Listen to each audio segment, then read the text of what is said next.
Yes, buterevu mbanditsa ku Laddy TV UG muri mutya mwasibye mutya ngina kusaba subscribe nga tompere video no kalike bagita Laddy TV UG update simbana zo buli kade buli sawa like ngo comment nga to sharing ato sigalinga ogiye kumideko nga buli jjo consequent mideka abali kata bali Saudi Arabia abali Jordan abali mu gwanga lya Oman timbagala nnyo mbebaza nnyo era mbagamba nti bambi kimukola kyamanyo kubanga mugiye kumideko no kubanga mukyagiriko bagita Laddy TV UG YouTube channel kwa update zina value bagita Laddy TV UG sigala ngogiye kumideko ensonga z'omuzimu Omuzimu Gwa gucha trendinga nnyo ebifaananyi byo kya trendinga nnyo ku social media jjukira abantu bangi nnyo mu lumbe basabye Nduga ayogeza omuzimu ogwo manyi bagamba ebise ebisinga omuntu yenna nga afudde omuzimu gwe ne gudda ne gubaako gwe guli nnyo omuntu yenna waba wategeeza nti waliwo ebitatambula bulungi oba seekyo waliwo ebyabaddewo naye nga tebyabadde bulungi kiriya byabadde kiriya era Nduga yasuubiza okulabika nga agenda okulaba nga omuzimu guno gudda agwogeze Amaziima Gwogere ekituufu lwaki gwabadde gujjidde mu muganda waani wa mwana muwala omugenzi Laddy Grace agenda kubaziikibwa olunaku ekyampisi walisadiza waye Kayunga Bugerere ekiri mu Kayunga Bugerere bakita kyampisi ekitundu naye nga abantu bangi nnyo basuze mu kutya omuzimu guno bantu bangi nnyo bavuddeyo nga bagamba lwaki tebagwogeza lwaki Nduga yagubye bugubye ate mu kifo ky'okugwogeza kuba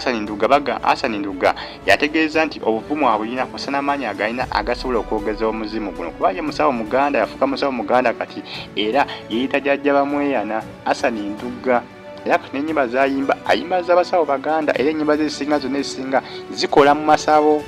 yafuuka musawo muganda Nduga naye ng'omuzimu gwo tiyagwogeza n'abantu bennyini ababadde ku lumbe bamugambye lwaki toyogeza muzimu ogwo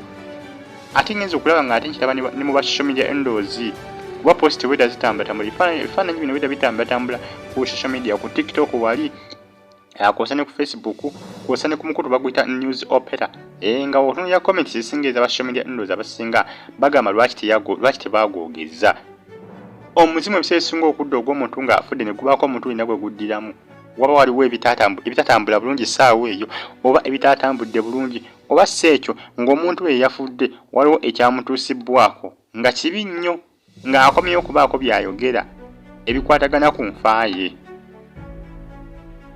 newankubadde yafudde accident niwayinza okuba waliwo ebirala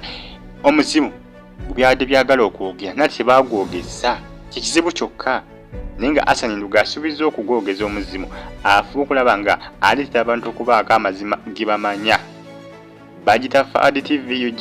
ne bana bamaze okumuziika Nduga asuubiza okugwogeza jjuka n'olwa leero abantu abasinga bagenda kusula mu lumbe kuba bonna bwaziikibwa era olumbe lujja kuba lusigala lugenda maaso era abamu bajja kusula mu lumbe kati bakitegeeza Nduga agenda kukozesa akaseera kano ak'olunaku olulwaliro nga bamaze okumuziika agwogeza omuzimu newankubadde bajja kuba bamuzize naye omuzimu guba gusobola okukola ki okudda ne gwogera ekigwadde gwagala okukola ki okwogera kuba Nduga ate ye omuzimu bwe gwazze ekira ate ye yagugobye bugobi